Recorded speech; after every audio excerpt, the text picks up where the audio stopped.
I might start with you, Kate. When you were doing the evaluation and you're going around the country and talking to people, what did you find was going on, I suppose, and what were the standouts? I know you're called the standout report. What were the standouts as you went through?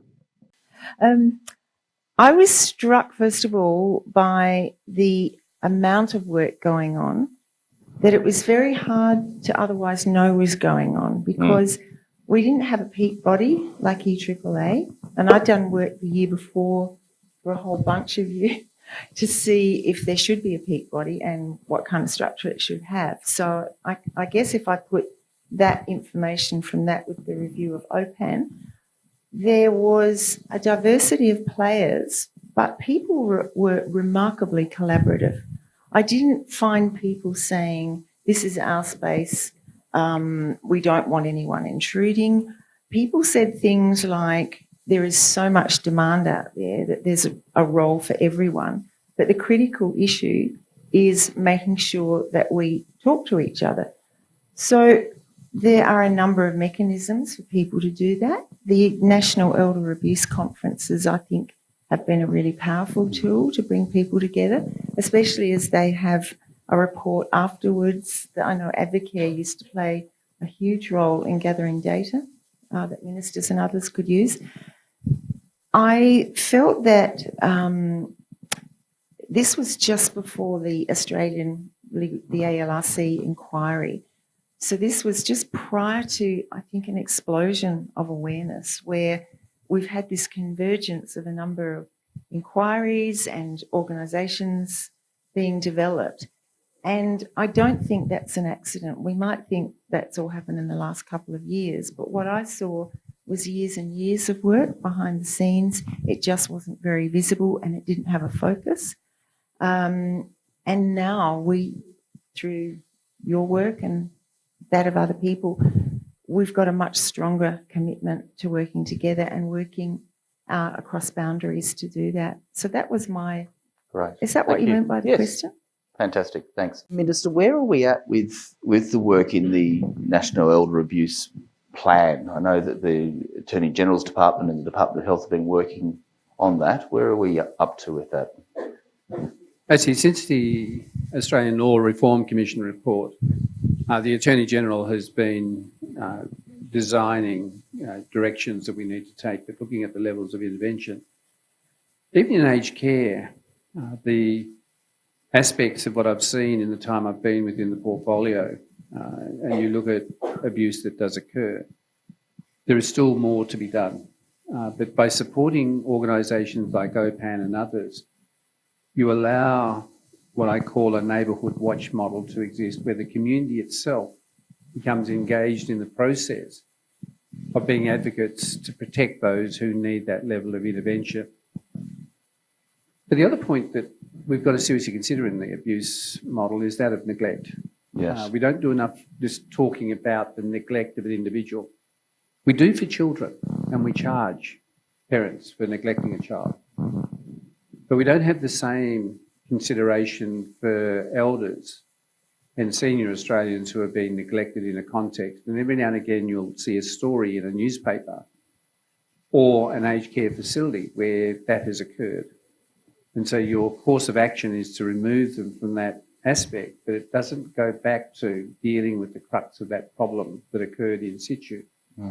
We're a long way down the track, and I'm optimistic and positive about the work of the Australian Law Reform Commission, because I know that with the Federation, the Attorney General has to work with his equivalents in each state and territory to make sure there is a national approach, as opposed to elements that are part of the federated model that are not consistent across borders, because people do move across borders and we need to be consistent as a nation. I think this work will continue for the next 18 months, and we will see a consolidation of the thinking around what needs to be done and what's put into place. And it does take resources. Right. Diedre, what difference have you seen advocacy and the services that you at Advocare provide? What difference has it made, do you think, having that sort of independent support? The responses that we get from people when they phone up, and sometimes all they need is a bit of information, and they're right and they know where to go and what to do. But sometimes if there's a much more complex situation, we need to walk alongside that person for some time. And it's the compliments that come into our organisation from people who say, "Thank you so much, I now know what to do." And I think that's the main change that we've been able to make for people, to get them to self-advocate once they've got the information. And of course, you know, as the Minister referred to earlier, the number of calls to our elder abuse helpline is increasing, and the calls are becoming more complex. But overwhelmingly, the abuse, about approximately 35% of that abuse is from family members. And so it's that education that we really need to focus on, that it's not okay to do those sorts of things to family members. Great. Just as Tom brings my laptop up, I did see earlier on there was a question from someone in Sydney asking about how that how our work will be promoted. We will be pushing this out through Facebook and other sorts of groups, and but we'll actually be working with AXA and LASA, we hope, as well, to distribute sort of the links to the training. But we'd ask you all here as aged care providers to take back the information today, pass it on to your staff, put it in your newsletters. We'll be sending you information about how to access the training. We think it's really, really important. The framework itself will be available on the OPAN website after today, and the link to the training, as I said, as well. Minister, the Royal Commission and the work of the Royal Commission, we're very glad that things are going to be continuing on during that time. What do you think are the important things, I suppose, that link with our work at OPAN and advocacy and getting that information out there? What's the connection there during this time and with the reform agenda? See, all of us in our current roles have a responsibility to ensure continuity. And continuity must be the commitment to the roadmap for aged care, which has been agreed to right across the sector, because that's been co-designed. The work around the Quality Commission and its formation and establishment by the 1st of January is another step in that co-design model. The Royal Commission, however, is not about a witch hunt. What it's about is the focus on a major structural reform for senior Australians and aged care, both in the choices that people make of either living within their own homes, retirement villages, caravan parks, wherever they choose to, because you want to encourage people to take choices. But ultimately, also their needs within residential aged care. So on that continuum, I want people to focus on the fact that we live longer and we should live in a quality life. Aged care itself is reforming the way it provides services within residential care. I've seen cluster housing where people live independently. There might be 10 in that cluster house. They cook their own meals, they do their own washing, they do their gardening, so they remain active and they don't become fragile from sitting in a chair, wasting muscle and weakening the musculoskeletal frame. So the emerging models will continue to evolve because of the reform work that we've all considered in the context of how we provide. But our biggest challenge as a nation is, if you look at the population pyramid, it bulges with the 40-year-olds. In 40 years' time, when those 40-year-olds become 80-year-olds eligible for residential care, then that's a significant pressure point. We've been saying we need about 940,000 new staff in aged care by 2050. This morning I had a conversation with an organisation that tells me we will need that probably within 2 decades. Because when you consider 10.1 million Australians today are over the age of 55, out of 25 million, that's a lot. And then there is a tapering off of the population pyramid. So how do we support ageing Australians? So there's a whole range of issues.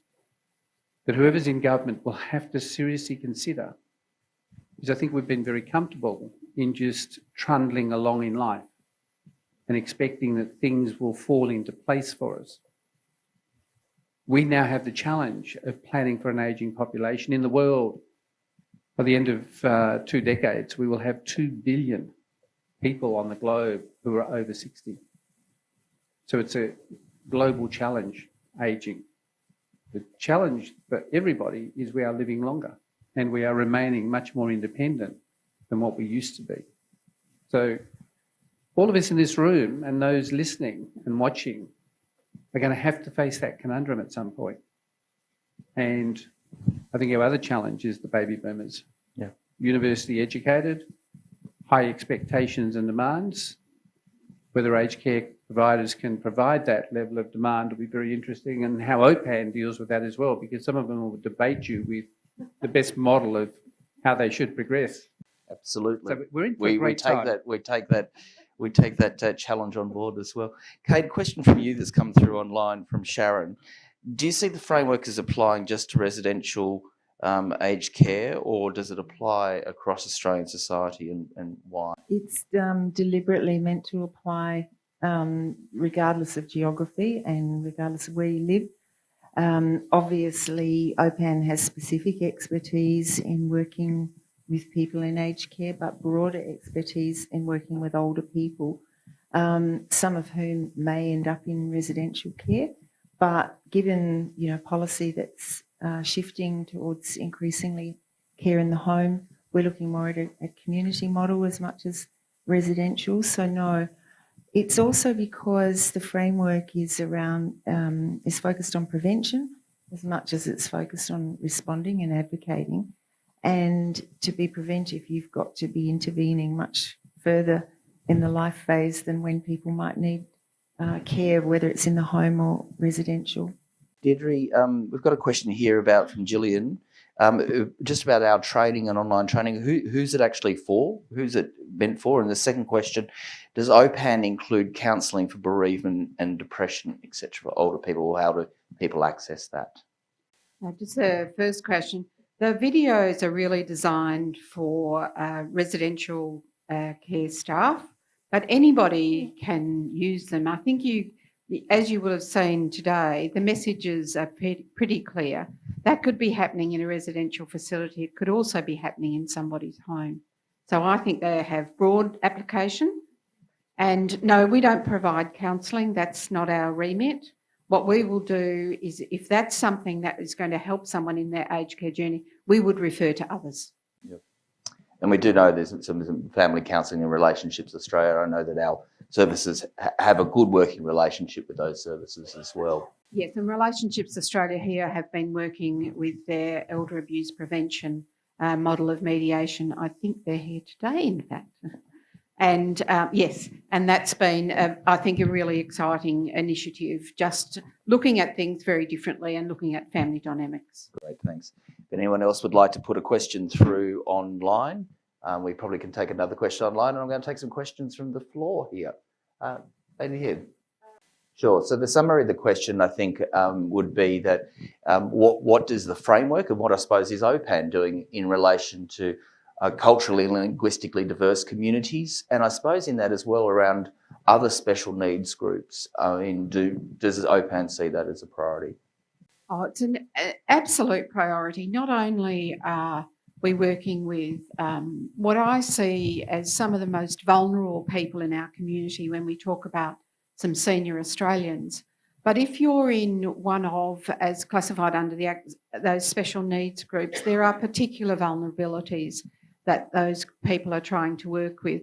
And our focus is to work with the specialists in that area, because we can't be specialists across everything, but we've got great partnerships. I've got Teresa here from Chungwa Association this morning, and we've worked closely over many years, and it's those partnerships where we'll be able to provide information and support so that we can assist those particularly vulnerable communities.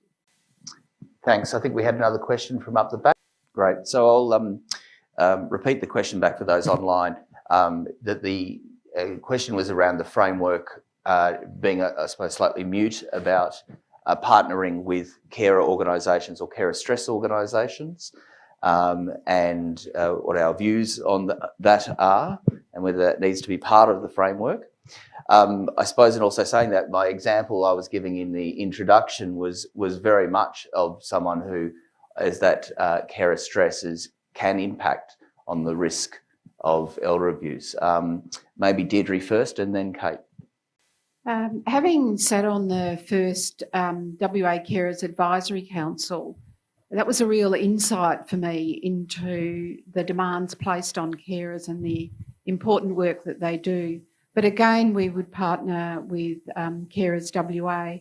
And I want to be very respectful to carers and the people who take on that role, because it's an enormous amount of work. It's 24 hours a day. It's non-stop. And in making sure that we expose that there may be stress there and there may be potential for elder abuse, we also need to be mindful that we need to look after those carers. So that's a really important mission for us, and we will work very closely with carers associations. So I think there'll be many that you won't find referred to, but that's the whole point of our exercise, is we all need to work together on this. Thanks. Kate. I'll just add briefly to that. You'll see in the collaboration mapping that carers organisations are one of the key collaborators. This was very tricky for us. I think I referred when I was speaking to a number of challenges we faced in writing the framework. So I'd just like to add to what Diedre said. How do you acknowledge that carers can be enormously stressed and that sometimes that can lead to abuse, perhaps not deliberately, probably not? How do you do that without almost saying to people there's a direct link between elder abuse and carers? And we didn't want anything that we wrote to be misconstrued as if that was our message. But I do take your point that somehow we need to acknowledge this very tricky area in terms of stress. And the other complicating factor, of course, is that, elder abuse is so often, as with other forms of abuse, if it's within a family, so intertwined with the dynamics of individual family relationships and years of patterns of those relationships that become evident when someone's older and perhaps less independent. It's really complicated. And to try and write that in, say, a single paragraph was probably going to dumb it down. Minister, any thoughts? This has always been a challenge right across a number of areas, including mental health, the areas of disability. One of the challenges is those closest to us are the ones we hurt the most in the abuse. And sometimes I've known of relationships of a husband and wife where the carer is often abused verbally by the person looking after them.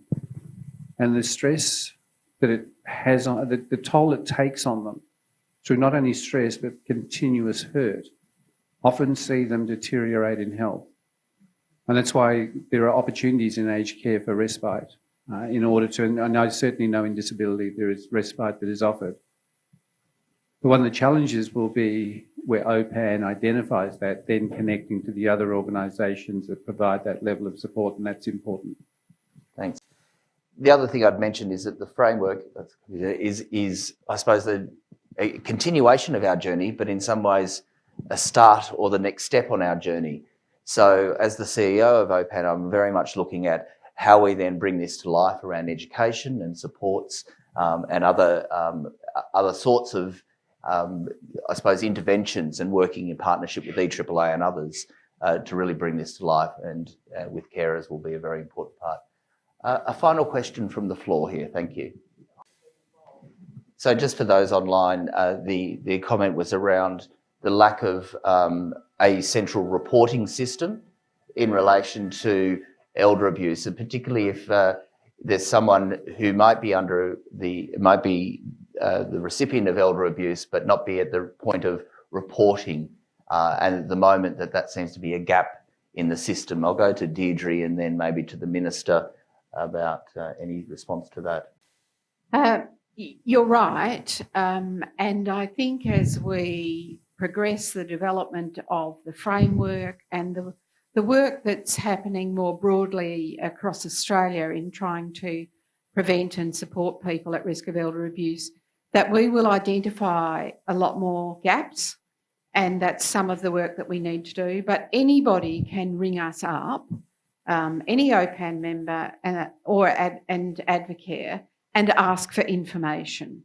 Sometimes the information we provide equips that person to go back and talk to the person who's experiencing abuse and encourage them to call us. So that's the approach we take at the moment.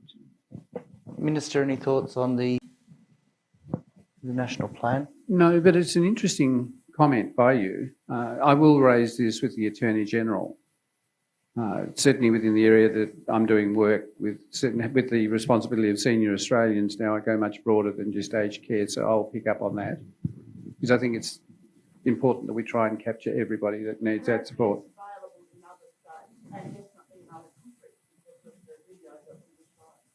Yeah, no, I'll have a look at WA in particular, but I'll also reference the other models, and they've probably been established by state and territory governments independent of what we're doing nationally. And the challenge always is looking at best practice in each of the jurisdictions and then bringing that together with their permission. So I'll follow up on that for WA and work with Diedre. And my understanding is that one of the considerations is around national helplines, those sorts of things, but obviously we need the supports on the ground in each state and territory as well. Kate, a final question to you before we close out this response here. Any other further comments on that? But also there's a question here about how will this framework relate to other frameworks? For example, the Victorian with respect to age. Is this something else for organisations to pick up and use? Is it something it replaces? How does it interface with that other work? Well, when we designed the framework, I talked about doing this from the ground up and building on the expertise of OPAN and other service providers in the field, but we also looked very closely at research that was available and other frameworks. I would see this framework as just one having its own role, but it relates to other frameworks like the work going on in Victoria, and I don't think that was published at the time we developed this. So, and I mean, that's the other thing. This is, and I mentioned it when I was speaking, it's very fluid, this whole area. Every week something changes. So it's our framework is a dynamic document. It will probably need to be updated and take into account other frameworks that are developed. Yeah, absolutely. Well, I'd just like to thank everyone for coming along today to this launch. May I promote again our OPAN extended hours service, 8 a.m. to 8 p.m. Monday to Friday. That's on 1800 700 600. So our advocates are there to support. We also thank you for your interest in OPAN and our elder abuse and our Talk to Us digital training. Thank you for coming along today, and thank you to everyone online. Thank you. There's for those in the room here, sorry for those online, we can't offer you lunch, but outside here in WA is a beautiful day and a beautiful lunch. Please join us for lunch. Thank you.